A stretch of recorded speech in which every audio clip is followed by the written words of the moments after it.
Arranca, presenta quién.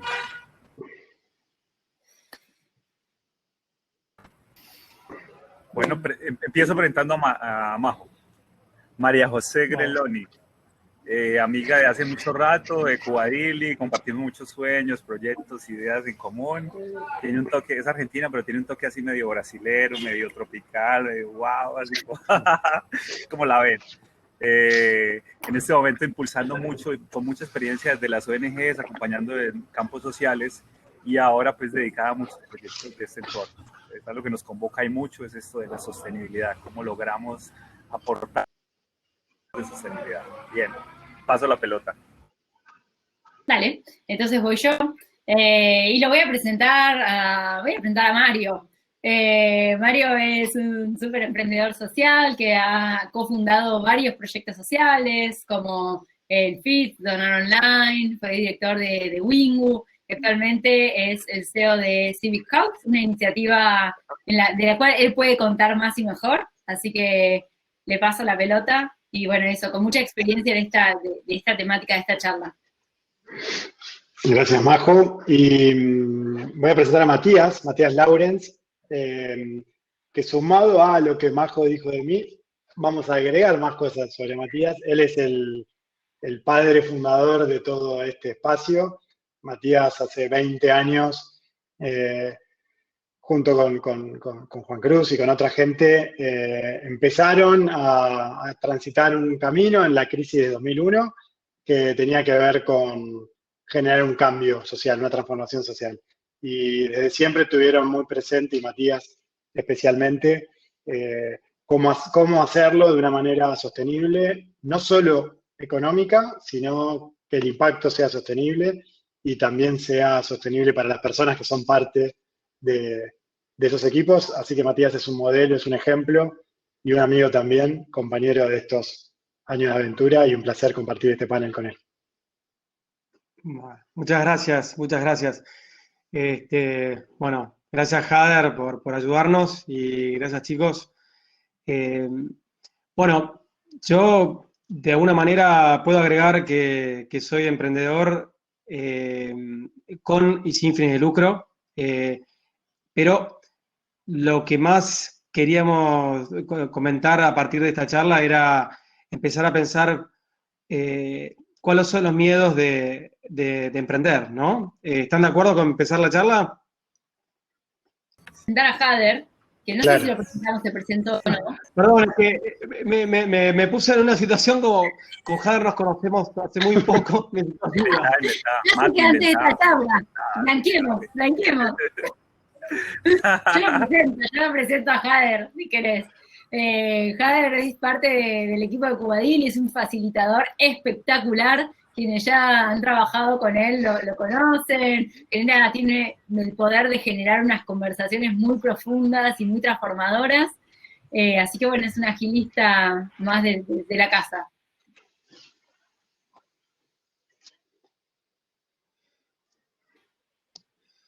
Y ahora sí, Mati, yo creo que es todo tuyo. Ahora sí, Mati, bueno, que es una pregunta inicial que podemos poner aquí sobre la mesa, y es, cuando vamos a empezar algo, a iniciar algún proyecto, llevar algo adelante, muchas veces lo primero que nos sale adelante son los miedos, ¿cierto? Y esos miedos probablemente hacen o que avancemos desde la adrenalina o que nos digamos, no puedo, por aquí no es el camino. Entonces nos gustaría que empezáramos un poco esta conversación partiendo como de cuáles son como esos miedos iniciales que ustedes sintieron, porque también es algo interesante en esta conversación, es pensar y hablar desde la experiencia, como lo que hemos vivido, lo que hemos recorrido un poco.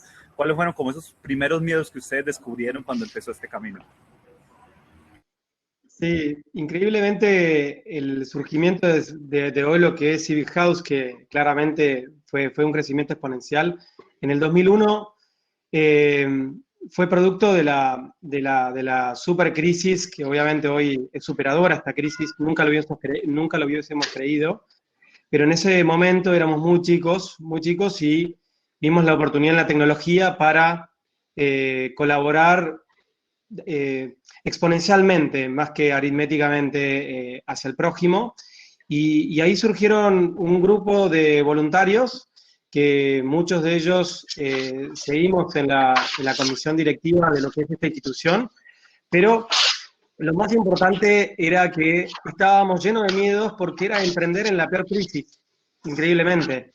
Entonces, yo simplemente para comentar acerca del miedo, que era lo que nucleaba estos primeros 15 minutos, tuvimos varias cosas en cuenta. Por un lado, teníamos que probar que agregábamos valor aún en la escasez de recursos. Y en esa escasez de recursos siempre fuimos no apostando absolutamente todo lo que teníamos al momento de emprender, sino que teníamos una mirada, producto del miedo, teníamos una mirada de sostenibilidad a pesar de cualquier crisis que nos permitía sostener el proyecto, cueste lo que cueste, incluso no habiendo durante 4 años un solo sueldo posible, sino con una estructura absolutamente voluntaria. Y cada vez que invertíamos para ir disminuyendo el riesgo y entre esas cosas ir abriendo el proyecto a otras iniciativas de un perfil similar. O sea que el miedo lo fuimos superando, al menos en esa época, con esta mirada de la necesidad nos empujaba y a la vez queríamos ser inteligentes en no que el miedo no nos paralice. Sí, para sumar sobre lo que va diciendo Mati, y para dar un aire a la gente que nos está escuchando, hay un montón de personas que están siguiendo. Cuando hablamos de sostenibilidad, nosotros estamos hablando de cómo logramos que nuestras iniciativas, o hablamos de emprender, ¿no? Cómo hacemos que nuestras iniciativas, nuestras organizaciones y proyectos puedan mantener su impacto en el largo plazo, ¿no? Porque uno por ahí puede conseguir un fondo de alguien para hacer un programa, un proyecto que tenga una fecha de principio y una fecha de fin, pero el gran desafío y un poco lo que queremos traer acá es cómo logramos que eso sea sostenido en el largo plazo. Entonces, las estrategias para ser sostenibles en el largo plazo son distintas a esas. Ahora, yendo a los miedos, un miedo relacionado a la crisis, y me encanta que estemos teniendo esta conversación en este contexto. Matías habló del 2001, en el 2008, otra crisis más grande, más internacional, que llevó también a la creación y a ver esa crisis como una oportunidad, que en su momento llevó a la creación de Wingu, que después, en otro momento, llevó a la creación de Cubadili, Donar Online, etc. Entonces, ahí uno de los miedos principales, al menos con los que yo me topé, era en la mayoría de los casos por desconocimiento. Es decir, no sabíamos cuáles eran los límites. Nosotros, como organización de la sociedad civil, en una iniciativa sin fines de lucro, qué se podía y qué no se podía hacer. Cuando preguntabas un poquito a tu alrededor de, che, me gustaría poder ofrecer un producto, un servicio o un modelo alternativo de cómo generar ingresos, la respuesta masiva era, no se puede, como ONG tenés que montarte una empresa. Y esos miedos hicieron que algunas cosas sucedieran de manera más lenta, pero sobre todo hicieron que muchas otras personas con iniciativas súper relevantes por ahí no se animaran a emprender en este formato.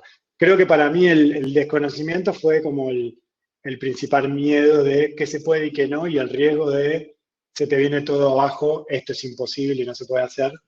Creo que es el principal miedo paralizador. Tengo 5 o 6 más para compartir, pero así vamos charlando. Por ahí Willy nos escribe y nos comparte un poco y dice que tal vez no es como un miedo, sino es algo que, como cómo identificar de hacer lo que tengo que hacer con la mayor posibilidad de éxito. Es decir, como que de alguna manera esa acción también está mediada por, ¿será que sí lo voy a hacer bien? ¿Será que esto que estoy haciendo realmente va a tener éxito? ¿No? Yo quiero, perdón Mati, quiero contar algo un poco relacionado a lo que decían y esto que comparte Willy, o esta duda que trae, que también hay una parte me parece más soft, que a veces pasa de miedo a si lo voy a poder hacer solo. O sea, una vez que identificamos la necesidad que traía Mati, ¿no? Como ese dolor, esa necesidad y que hay esa demanda, viene la parte de, bueno, empezar a crear esa solución. Y muchas veces nos pasa de, bueno, ¿cómo me aseguro de tener el equipo también que necesito para poder dar respuesta a eso? Y cómo yo creo que este equipo haga las cosas correctas, como un poco pregunta Willy, o sea, las más asertivas, si se quiere. Y yo sí creo que hay una cosa muy, tener un espíritu muy de lo flexible, muy de ir integrando, o sea, primero transmitiendo la visión, ir integrando gente que asume compromisos, pero sobre todo el compromiso es con que vamos a cambiar, me parece. Vamos a probar cosas y hay cosas que van a funcionar y hay cosas que no van a funcionar. O sea, va a haber muchas que no van a funcionar, pero lo importante es que estás haciendo, Willy. O sea, me parece que ahí está la clave, poder hacer, aprender y seguir. Un solo comentario cortito también respondiendo a lo de Willy.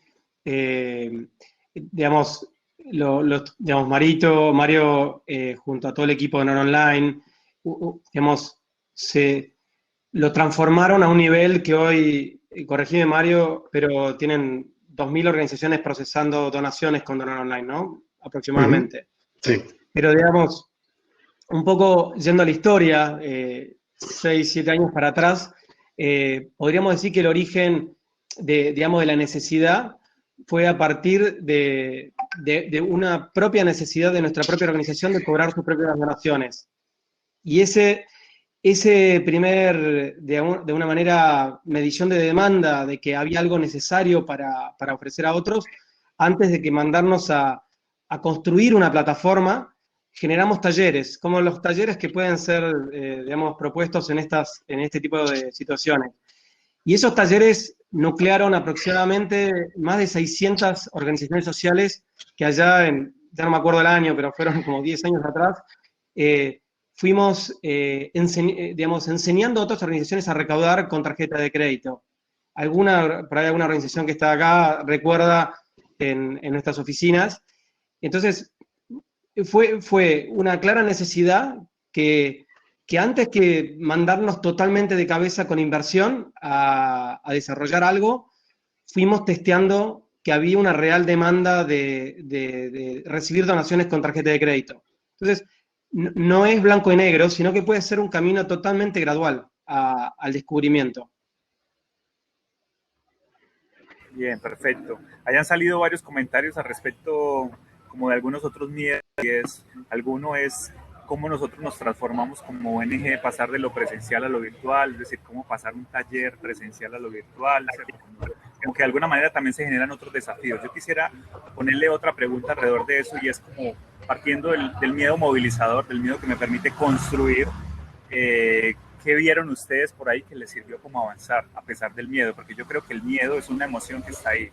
A mí me sirve mucho entender que el miedo es transitorio, pasajero y que va a estar presente en casi todas las decisiones que tomemos que impliquen un cambio, que impliquen una adaptación, esto que hablaba más un poco de la flexibilidad, pero también está bueno reconocer y ver cuando aparece el miedo cómo actuamos, qué hicimos y que de alguna manera ese comportamiento nos ayuda a avanzar y no quedar paralizados.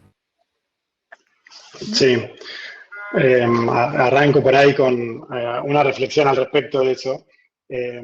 Lo que Matías cuenta, eso fue en el 2008, 2009, 2010, en los primeros años de Wingu y los años previos a la existencia de Wingu, que sirvieron para validar que había una audiencia y que había gente, en este caso eran ONG, que le interesaba lo que aquel equipo de hace 12 años tenía para decir. Y lo que tenía para decir era, hey, la tecnología está acá al servicio de las ONGs, hay empresas de tecnología de primer nivel mundial, Salesforce, Google, muchas que hoy están sponsoreando este evento, que están ofreciendo licencias gratuitas. Aprovechémoslas, porque ni siquiera las mejores empresas de Argentina hace 12 años usaban esas herramientas que nosotros como ONG usábamos y que muchas otras ONGs empezaron a usar. Eso fue un golpe al miedo, como cuando ves que hay audiencia ahí, los miedos se desvanecen, porque es como el FITS. Ayer a la noche me fui a dormir con miedo a ver si hoy venía alguien, ¿no? Como cuando festejás el cumpleaños y tenés miedo que no venga ningún amiguito, y ahora hay 2.000 personas escuchándonos y me llena de orgullo, ya estoy tranquilo, como que se pasa ese nervio una vez que das el paso. Pero después hay otras cositas más sutiles. Por ejemplo, a mí me daba miedo en los primeros años de Wingu y en Donar Online cobrar por lo que hacíamos. Y esto va como atenta 100% contra la sostenibilidad. la bandera de los proyectos sociales tenemos que ser sostenibles, que los fondos que vienen del sector privado, del sector público o de fundaciones internacionales sirven y ayudan a dar esos primeros pasos, es una realidad, pero que si te basas solamente en eso, es imposible que se cumpla la premisa de ser sostenibles en el largo plazo, porque un día esos fondos no están más.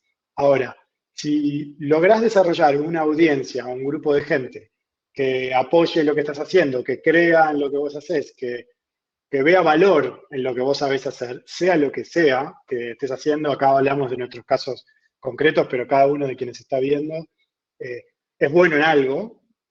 Cuando uno es bueno en algo y hay una audiencia que lo valida, es el segundo golpe para decir, acá no hay ningún sentido en tener miedo.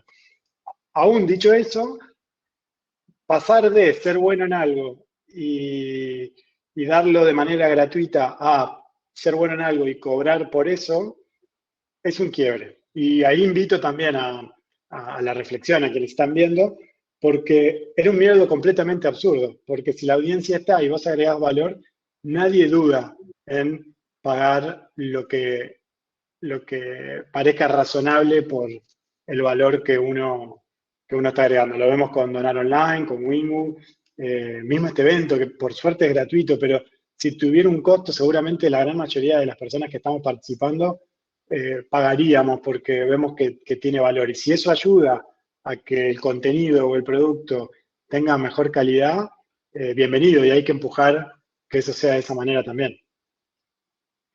¿Puedo agregar una cosita? Más viendo las preguntas, y me parece que por ahí nosotros, claro, nos mandamos a esta conversación de una, teniendo, me parece que algunas conversaciones previas dadas por hechas, y quería como dar un mini contexto sobre esta charla que es cómo generar fuentes de ingresos alternativas. La verdad es que nosotros la pensamos como una charla de personas que tenemos experiencia en estos temas, de Cuadril estamos puntualmente acompañando organizaciones en esos primeros pasos y demás. Entonces, un poco lo que nos parecía interesante era compartir historias y también ir respondiendo a las preguntas que van llegando en el chat. No hay una presentación, la verdad, por eso pusimos las caritas ahí para que puedan contactarnos si quieren saber un poco más, pero eso como para que tengan contexto. Y no sé si hace falta, y lo dejo acá, contar un poco qué son estas fuentes alternativas, porque había algunas preguntas en el chat, pero bueno, la dejo ahí para que vean. Después, perdón, agrego otro de los miedos que nos han surgido en el pasado cuando arrancábamos. En otros países, hablo por Argentina, pero otros de otros países pueden comentar al respecto. Uno de los miedos también era, siendo una institución sin fines de lucro, cuál era el impacto impositivo que podía tener en pasar de un esquema de recibir donaciones a generar un servicio que permita sostener este nuevo emprendimiento. Y realmente, en nuestro caso, fue muy duro. Diría que pasó a ser el primer miedo en los primeros años, hasta entender conceptualmente de qué cosas podíamos hacer y qué no. No todo estaba permitido, pero tampoco todo está prohibido. Y nos dimos cuenta, por ejemplo, que en otros países de Latinoamérica había mucho más flexibilidad que en el nuestro. En el último año esto, por ejemplo, después de tantos años cambió, se abrió muchísimo. Y bueno, pero igualmente es como que no teníamos otra que avanzar hacia adelante, porque estábamos hablando de nuestra propia sostenibilidad y sobrevivencia. Pero bueno, no quería dejar de mencionar el tema impositivo, que puede ser muy diferente de un país a otro. Si uno hiciera dejar de hacer cosas por lo que los abogadas y contadores y contadoras recomiendan, posiblemente no nos hubiéramos animado a llegar hasta acá y haber probado, corrido algunos riesgos también, hay que ser honesto, hasta que uno va aprendiendo y va encontrando cuáles son las oportunidades que hay dentro del marco institucional, legal y jurídico que, por supuesto, que apoyamos. Está bueno eso. Y una cosita más nomás, había un miedo igual también, y para dejar atrás los miedos y hablar ahora hacia adelante, en ¿qué dirán? ¿Qué pensarán? todavía recién leo en el chat, ¿no? Hay, existe esta sensación o esta creencia de que por trabajar en el sector social no se deberían cobrar por las tareas o las acciones o los programas que se llevan adelante. Y yo he aprendido en estos años que es falso, porque no se va a poder cobrar por algo que agrega mucho más valor que comprarte una camisa o un par de zapatillas que no dudamos en pagar. De acuerdo. Sí, totalmente de acuerdo. Perdón, Jared. Dale, Mati. No, simplemente sumando lo que dice Mario, es lo primero y principal es que si la comunidad necesita que ese bien o servicio exista, la comunidad misma tiene que encontrar la forma de sostenerlo. Y si eso es a través de donaciones, es espectacular, es genial, es el camino ideal. Pero por ejemplo, en este contexto, esa torta de donaciones se reduce enormemente, y también hay un tema de responsabilidad con respecto al propio proyecto, de que si ese es el único modelo, el cierre es inminente. Entonces, hay un tema de realismo, de mantener a toda costa el servicio, porque uno, sobre todo la audiencia, piensa que tiene sentido de que en esta región o país exista esa entidad para discapacidad mental, esa entidad que recibe a los niños para mujeres que trabajan, etc. Entonces, tratar de buscar fuentes alternativas y forzar un poco la comodidad, o sea, generar una cierta incomodidad personal o grupal, es preferible pasar por eso y bueno, pasar a la otra etapa de la charla, ir resolviendo los obstáculos, ¿no? Que ahí probablemente el estar planteado un poco avanzando después del miedo, es muy probable que después del miedo aparezcan otros obstáculos, como decir, no, ¿sabes qué? Es que eso no se puede. Legalmente vos como organización no puedes facturar, no puedes cobrar. Es como que empiezan a aparecer, bueno, dice, avancé un pasito, dije, ya, lo puedo hacer, superé el miedo, estoy convencido de que sí, pero llego a otro escalón en donde me enfrento y digo, jue madre, ¿ahora qué hago? Entonces, probablemente muchas de las situaciones que aparezcan ahí van a implicar una cualidad básica y necesaria para la supervivencia, y es la creatividad, ¿cierto? Cómo nosotros como organizaciones también sacamos ese lado creativo. Y quisiera ahí que nos compartieran un poco como experiencias creativas de cómo esos obstáculos ustedes pudieron avanzar, que pueden ser obstáculos legales, pueden ser obstáculos de estructura, obstáculos que les aparecieron. Hay una pregunta que se enlaza con esto, y es, David Gloss nos pregunta, gente, ¿cómo están generando ingresos en tiempo de pandemia para sus ONGs? Yo creo que ahí es una pregunta que dispara la creatividad. Creo que se lo preguntaba ahí al chat, y está bueno, eso me parece que la gente que está participando vaya respondiendo. Yo cuento desde nuestro lado de Cubadeli, seguimos ofreciendo servicios y cobramos por esos servicios, además de tener donantes internacionales.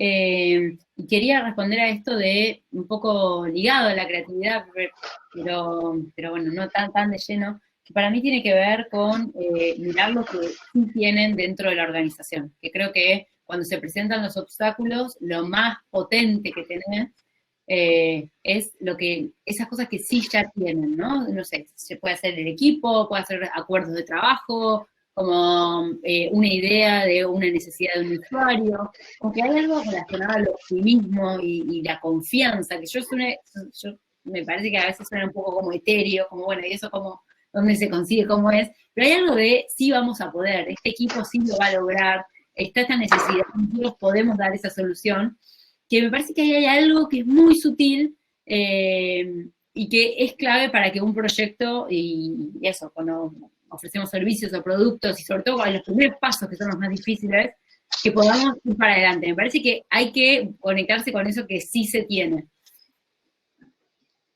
Me gusta. Sí, completamente de acuerdo ahí con Majo. Para sumar por ahí dos obstáculos, que son los típicos obstáculos en realidad cuando empezás a llevar adelante un proyecto. Porque uno dice, bueno, elijo un modelo alternativo. Entonces, agrego valor y tengo una audiencia que está dispuesta a pagar por eso. Ya haber dado ese paso es un montón. Pero una vez que llegás ahí, el primer obstáculo es, tenés que poder sostener esa venta. o ese flujo de ingresos. Entonces, ese es un gran obstáculo. No es, como es la expresión, una máquina de hacer chorizos, ni soplar y hacer botellas, ¿no? No es soplar y hacer botellas. Lo más difícil, o para mí el principal obstáculo, es sostener el flujo de ingresos en el largo plazo. Entonces, eso requiere un montón de cosas. Lo que decía Majo, un equipo que crea que se puede, que haya confianza, requiere tener la capacidad de sostener también la calidad, que es el segundo para mí desafío, porque uno empieza, va y avanza, pero cuando empieza a crecer, empiezan a entrar estas cuestiones, es decir, tengo que sostener el mismo ritmo de flujo de ingresos, el mismo ritmo de calidad de los productos o servicios que ofrezca. Y a veces calidad de producto que ofrezca puede ser una camiseta con un mensaje, o puede ser algo que esté 100% relacionado a tu trabajo. Puede ser platos de comida entregados en un comedor y ese flujo de ingreso te lo dan 2.000 donantes individuales que te ponen el equivalente a, no sé, $10 cada mes. Y uno, cuando vincula esto de calidad y de sostener el impacto de lo que uno hace, también es un desafío, es un obstáculo que muchas veces es desafiante resolverlo, pero que sin duda va a aparecer en estos segundos pasos cuando estamos iniciando una iniciativa de este tipo. Sí. No, agregando también a eso, que es interesante, que no es una decisión dicotómica de mi ONG gratuitos a la comunidad o todo lo contrario, paso a ser una ONG que factura todo y de alguna manera reinvierte, pero tiene un 100% de mirada de sostenibilidad. Yo no creo que sea siempre así, ni necesario, ni en lo personal lo veo recomendable, pero simplemente a modo de ejemplo, quiero dar, que muchos conocen el ejemplo de Idealistas, que es una institución que tiene sede en Estados Unidos, en la cual yo personalmente y varios de nosotros trabajamos ahí. Yo trabajé 6 años y es totalmente gratuita en todas partes del mundo, menos en Estados Unidos, para las búsquedas laborales. Y digamos, esa pequeña función en una determinada región geográfica subsidia la gratuidad en todas las regiones. Entonces, eso es idealistas.org. Entonces, en el caso de los diferentes talleres, por ejemplo, que pueden plantearse las diferentes instituciones, pueden ser que muchos de ellos sigan siendo gratuitos, pero ciertos específicos sean los que generan una rentabilidad, no sería ingresos para sostener la obra de bien común. Entonces, la creatividad, como dijimos un rato, es fundamental para no caer en extremos. Muy bien. Ahí han salido varias preguntas también, no las alcanzo a leer todas porque son bastantes mensajes, pero de algunas que voy tomando es hablando un poco de consejos específicos, un poco ya como vamos en el tercer momento de la charla, ya nos quedan 17 minutos, pensando como en estructura y en tips. Hay una que me pareció muy, muy importante de Jessica, es qué consejos le daríamos a uno que empieza a buscar un modelo sostenible y de repente en su comunicación tiene que convivir con donaciones y ventas. Como el caso ahí puntual, desde la experiencia que ustedes han tenido. ¿Me da vos, Majo? Vale, sí, yo creo que no lo veo así como un problema. De hecho, me parece que justamente esta charla se trata de eso, ¿no? De poder tener ingresos por grandes donantes individuales y también poder ofrecer servicios, productos, experiencias y que eso se pague eso por otra vía. De hecho, hay muchas organizaciones que hacen, no sé, ya sea la cena de recaudación o que tienen experiencia por la cual cobran y lo hacen en formato de donación, ¿no? Cobran por un formulario como el de Donar Online, por ejemplo. Pero hay otras que trabajan directamente con transferencia bancaria. O sea, yo ahí no veo bien mucho cuál es la atención. Y vuelvo un poquito a la pregunta esta de bueno, ¿cuáles son esos primeros pasos? Nosotros En Cubadelli acompañamos principalmente en esos primeros pasos, donde la organización, bueno, cree que hay algo, o sea, quiere generar ingresos alternativos y cree que dentro de su comunidad hay una necesidad o le han consultado, por ejemplo, un buen insight. Che, me consultaron, yo me ONG hace esto, y me consultaron varias veces si, no sé, desde otras áreas, si no doy tal servicio. Bueno, ahí tenés como un primer insight de algo que evidentemente alguien estaría dispuesto a pagar, ¿no? Cuando hay alguien que está haciendo un trabajo que lleva tiempo y demás, y llega a una consulta, me parece que hay un primer hilo por el cual poder tirar. Ahí Pat me pregunta cuáles son los modelos. Hay un montón de modelos. De hecho, tenemos un documento, que ahora lo traigo y pongo el link acá, con un montón de modelos donde está, por ejemplo, el de Donar Online, Civic House, hay, de distintos modelos, pero eso, podemos cobrar, como los formatos para los cuales cobrar y demás, eso, hay un montón. Pero me parece que para empezar tiene que ver con eso, con identificar una necesidad y a partir de ahí empezar a trabajar e iterar para construir eso que estamos ofreciendo. Quería mencionar el comentario de Verónica Aló. Los ingresos, si no son por donaciones, pueden afectar la decisión impositiva de ganancias. Justamente era uno de los puntos que hablaba a nuestros comienzos de los miedos. Hablo más que nada por el caso de Argentina y una aclaración de otros países que conozco. En Argentina, justamente, para poder empezar este camino de ingresos alternativos por ingresos que no sean donaciones, está muy, muy alineado al objeto social, Y diría que cualquier, digamos, alternativa de ingreso que genere, en la medida en que esté alineado al objeto social, uno no corre el riesgo de perder la exención de ganancias. Entonces, obviamente eso limita, y también diría que un tema es perder la exención de ganancias y no tener la exención de impuesto al valor agregado. Entonces, claramente, de alguna manera, las ONGs cuando alinean sus ingresos al objeto social, esta pérdida de exención no está necesariamente en riesgo, y vuelvo un poco a lo que decía Mario hace un rato, de los miedos que surgen principalmente de los contadores, por ahí abogados, porque la respuesta más fácil es decir, no lo hagas, seguí con tu esquema de 100% de donaciones, que es lo seguro.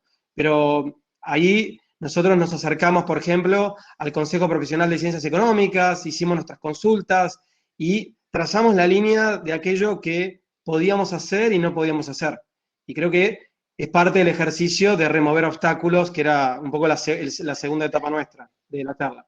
Sí, y por ahí para sumar a esto, bajándolo a un caso concreto, ¿no? Que hablando de modelos distintos, y en esta tensión que preguntaba Jade recién sobre la comunicación de cuando uno vende, ofrece un producto, un servicio o algo.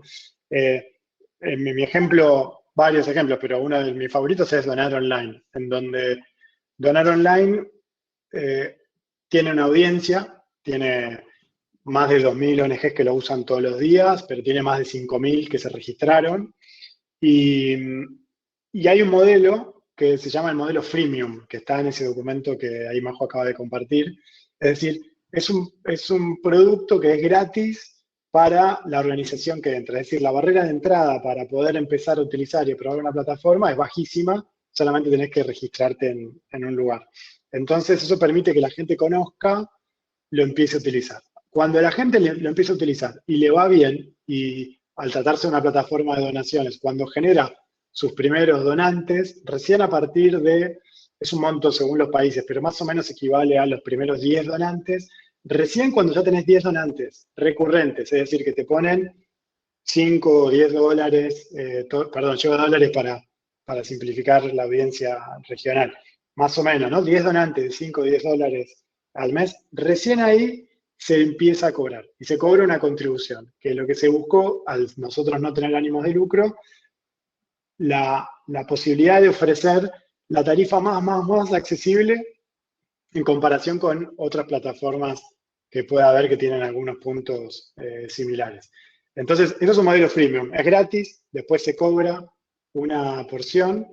Y después, aquellas organizaciones que recaudan mucho por su volumen, que ya tienen más de 10.000 donantes, ojalá que muchas de ustedes lleguen a ese punto pronto, a esas empieza a ser decreciente lo que se les cobra y cada vez se cobra menos también. Entonces, ahí hay una clara voluntad nuestra de ser justos, de poder darle gratis a quien menos tiene y de poder ser más justos también con quien más recauda, pero lo que hizo fue eliminar esas tensiones entre la comunicación y haciendo mucho más fácil el proceso de alta y para nosotros de ser sostenibles, porque el proyecto, el producto lo dimos gratis durante 5 años, que también hay otro.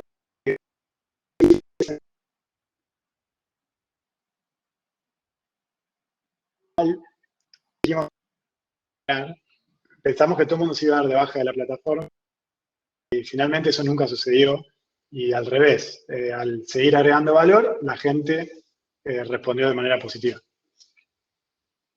Pregunta muy interesante, Mario, y es una vez transitado estos miedos, ver los obstáculos, plantear un enfoque positivo, ¿cuál es el timing, el tiempo de cada? Porque al final estamos iniciando un proyecto de transformación, de cambio, buscar modelos alternos. Esta pregunta por el timing de ¿cuándo lo voy a lograr y qué debería hacer o qué actitud debo tener en cuanto a esto? Quisiera que nos compartieran un poco alrededor de esta pregunta del timing. Si quieren arranco yo. Va, no sé. Marito, arranca vos si quieres. Dale.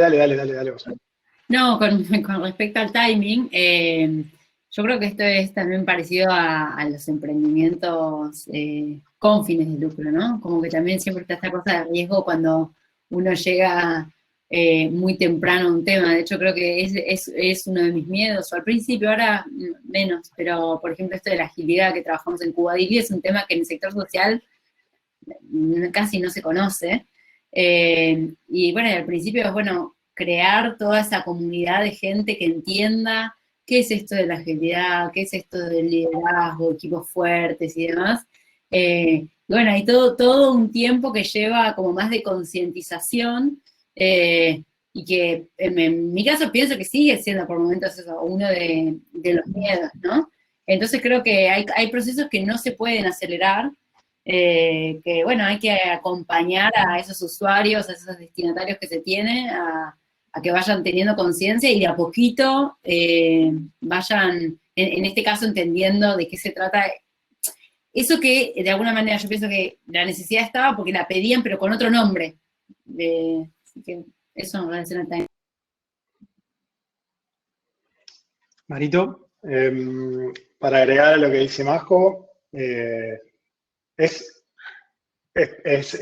doblemente peligroso y hermoso llegar antes a algo, ¿no? Es como que la sentís, tus entrañas te dicen, va por acá. Esto de la agilidad que ya es furor en las empresas de tecnología, dentro de poquito va a ser furor en los bancos y en otras industrias, y por qué no, eso va a decantar también en el sector social o mismo en los gobiernos.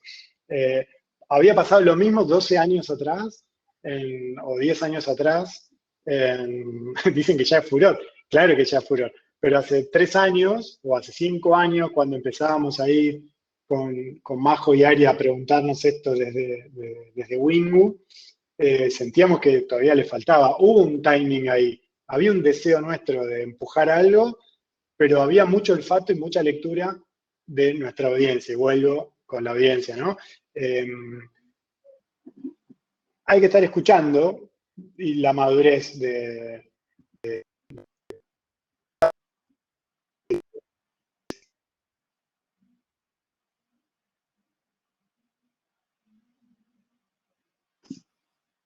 Se frizó, ¿no?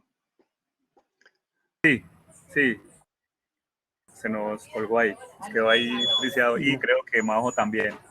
Bueno, no sé si quieres agregar algo más sobre ese punto. Sí, bueno, quiero agregar un tema de timing, que es digamos, primero tomo un comentario de Majo que coincido 100%, que es no veo diferencia al emprender digamos, obviamente dejando de lado el objeto social, entre un emprendimiento con o sin fines de lucro. Los miedos son similares y los riesgos, hay pros y contras de los dos modelos, pero son similares. Entonces, una recomendación gigante es encarar estos proyectos con austeridad. La austeridad no puede dejar de ser de lado, así como calcular, cuando uno va a hacer una movida de este estilo, calcular el impacto del fracaso. De forma, ¿por qué digo eso? De forma de no poner en riesgo la institución como tal. O sea, y dicho de otra manera, si uno calcula el impacto y no es tal la gravedad del asunto, de que pone en riesgo todo, uno no debería tener tanto miedo en probar y equivocarse. Entonces, yendo un poco al ejemplo que contaba Mario, de Donar Online, durante 5 años lo mantuvimos con muy poco dinero, con colaboraciones nuestras, invirtiendo nosotros, donando nosotros, y permitiendo que la estructura creciese sin la presión de tener éxito. El éxito lo iba teniendo porque se iban sumando nuevas organizaciones. Así que eso me parece súper importante, el empezar con austeridad y con poca... perdón, ahí se nos fue el... Van entrando y saliendo. Vamos perdiendo gente. Me falta yo echarme afuera. Pero... ¿En qué momento te cae, Martín? No, y quería contestar una pregunta que ahora no recuerdo el nombre de la persona que lo hizo, que preguntó en Chile, en cuanto a organizaciones que estén haciendo este tipo de actividad alternativa. Yo puedo sí hablar en el caso de los mexicanos me podrán ayudar, pero, por ejemplo, legalmente en México hay un porcentaje en donde, en México y en Argentina, hay un porcentaje, mientras no supere una cierta meta, si no me equivoco es un 10% en México, y el año pasado hubo una modificación a la ley, y es un 30% en Argentina, que uno puede encarar ciertas actividades alternativas siempre y cuando no supere una cierta meta. Con lo cual, la legislación también está acompañando este movimiento, esta idea de no depender absolutamente de donantes como en exclusividad. Sí, sumo ahí sobre Mati, sin ponernos en lo técnico, porque yo no soy abogado ni contador, pero sí por tener muchas conversaciones con profesionales de estos temas. Insto a averiguar, juntarse e investigar estos límites. Muchas veces si lo que uno hace está enmarcado dentro de su objeto social, el objeto social es lo que está escrito en nuestro estatuto de formación, que es para qué nacimos como asociación o fundación. Si la actividad que nosotros hacemos está directamente relacionado a eso, dependiendo del país y las actividades, es posible incluso que no haya un límite en el accionar. Hay que averiguarlo, hay que trabajarlo bien con contadores y abogados, pero es posible que no. Y en el caso de haberlo, hay un límite en algunos países, y en algunos otros países no hay un límite, se puede hacer sin límite esa actividad, pero por ahí tributando solamente las acciones relacionadas a esa actividad. Pero esto es distinto para todos los países y para todas las actividades. Sería una charla muy interesante para el FIX del año que viene. La vamos a proponer como todo el marco jurídico legal de acuerdo a las actividades y de acuerdo a los países, junto con ahí amigos de Becar Varela u otros estudios, Thomson Reuters y demás. Se podría armar algo súper interesante al respecto también. Buenísimo.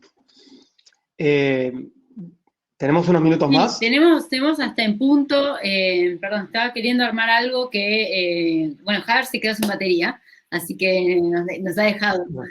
Pero una de las cosas que teníamos con Javier, que queríamos compartirles, ahora lo voy a presentar, es, nosotros tenemos como un formulario para entender dónde están quienes nos están viendo hoy, ustedes en relación a los modelos de sostenibilidad, y que podamos tener sus datos, porque nosotros, ahí está Javier de vuelta. Volví. Y el Kader. Lo logré. Una falla de conocer. Ahí Kader estaba contando sobre el QR con los modelos para que nos dejen sus datos, quienes quieran desarrollar modelos de sostenibilidad, para que podamos acompañarlos en esos primeros pasos, sobre todo, ¿no? Así que, si les parece bien, lo pongo acá de fondo, al igual que nuestras caritas, para que quienes quieran que los contactemos, nos dejen su información. Claro, que es un poco... Así, dale, Mati. No, simplemente un comentario de Cristina. Una fundación sin ánimos de lucro puede tener iniciativas con ánimos de lucro. Por ahí es semántico el comentario. Lo que puede tener una fundación sin ánimos de lucro son actividades económicas que generen ingresos. Yo creo que el sin ánimo de lucro nunca lo debe perder.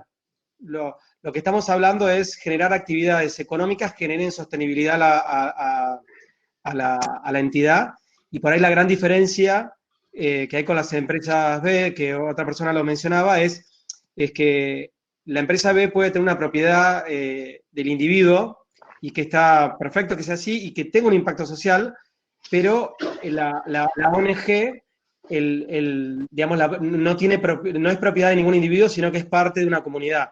Entonces, yo creo que depende mucho de las situaciones que se quieren resolver, conviene una figura y otra. Creo que hay una simbiosis, pero es un movimiento lindísimo que se complementa con este sector social que es más antiguo, quizá. Es un movimiento muy nuevo, ¿no? Claro, y que nos lleva a pensar también en un concepto muy importante, y es el de la colaboración, ¿cierto?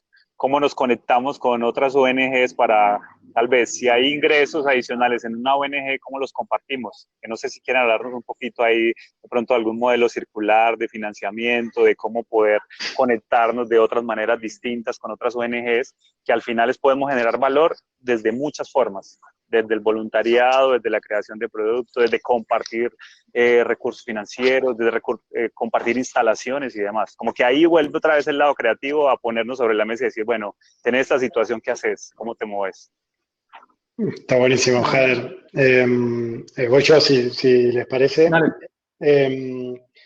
Hubo una sesión a las 12 con Joan Melé, donde se mencionó bastante el tema de la colaboración y de cómo las ONGs o las OSCs debemos tener como una mirada más integral, más global de todos los otros actores que andan dando vueltas por ahí. Y muchas veces la colaboración entre nosotras mismas no es la idónea, no es aquella que nos va a permitir incrementar nuestro impacto, ¿no? Porque cuando hablamos de sostenibilidad hablamos de sostener el impacto en el largo plazo, porque por eso estamos acá, a eso nos dedicamos, y buenísimo lo que Mati aclaraba recién de una cosa es generar ingresos, otra cosa es generar lucro.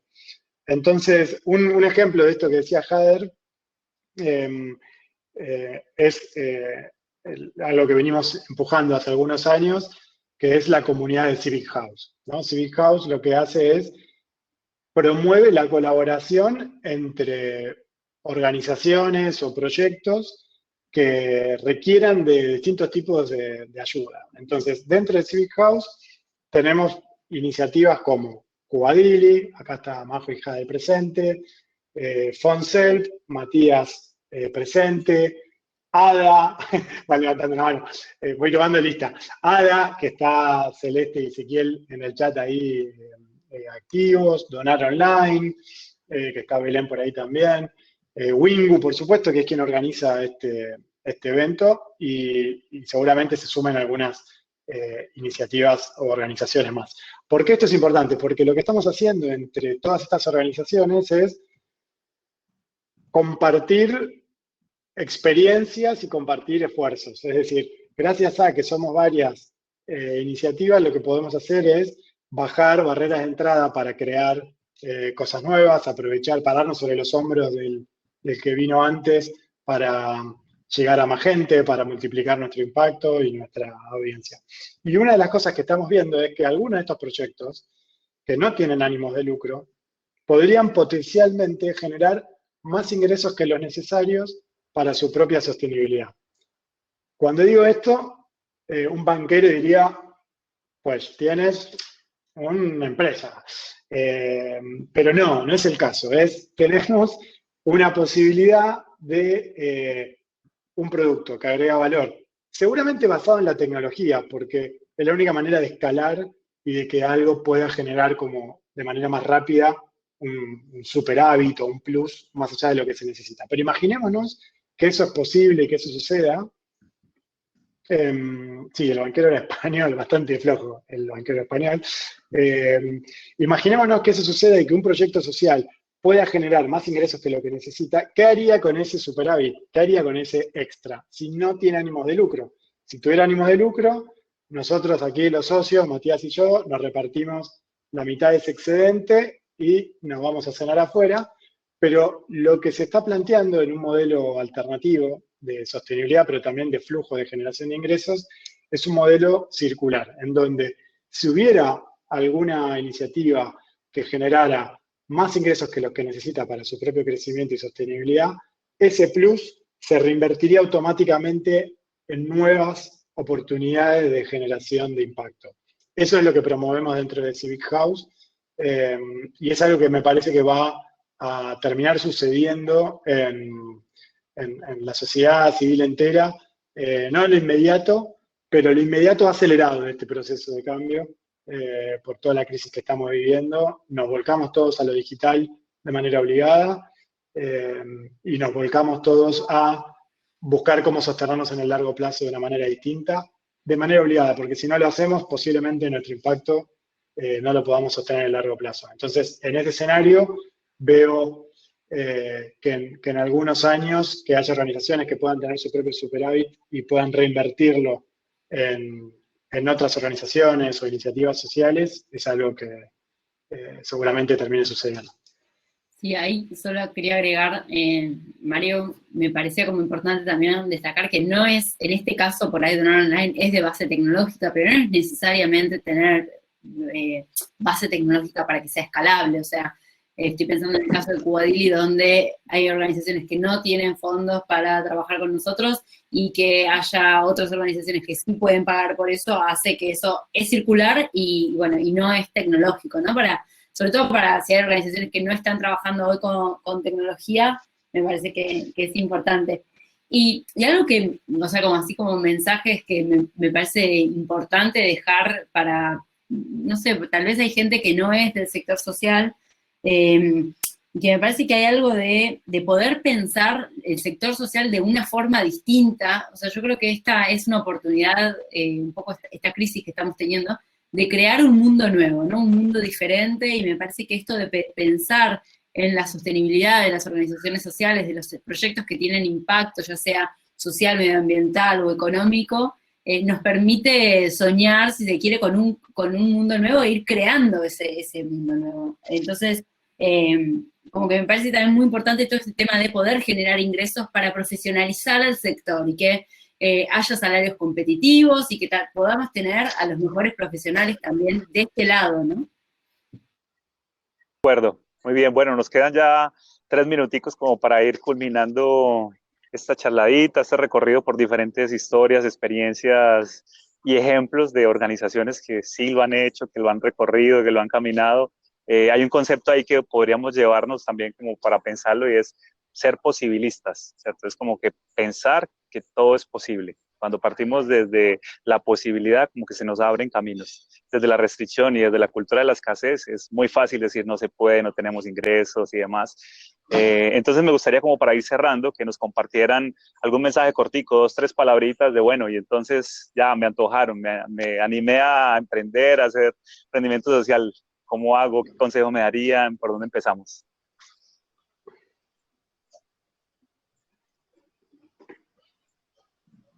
De a uno. Mientras preguntan, simplemente quería dejar un mensaje cortito que era similar a lo que dijo Mario hace un ratito, hablando de las compras de impacto.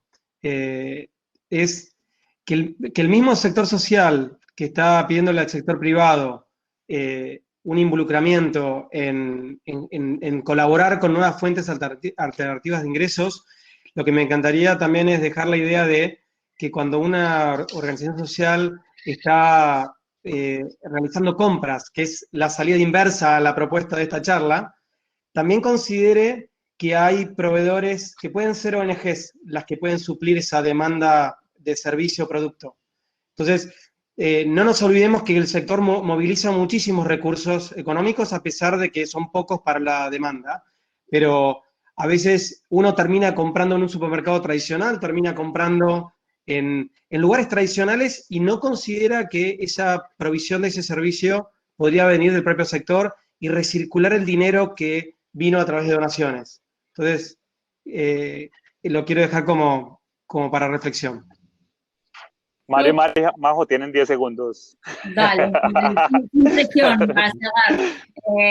No, yo quería dejar ahí, alguien decía esto, tanto para aprender, ¿no? Como me parece que sí, definitivamente hay mucho para aprender en este camino, pero me parece que este camino se aprende haciendo. O sea, no se aprende yendo a webinarios o leyendo libros, como que se aprende proponiendo ahí la oferta que uno tiene al mundo y viendo cómo se recibe esa oferta, y también no tengan miedo de a veces poner algo y aunque detrás no haya nada. Cuando tienen 3 personas que están, al principio pueden poner un formulario aunque no haya nada.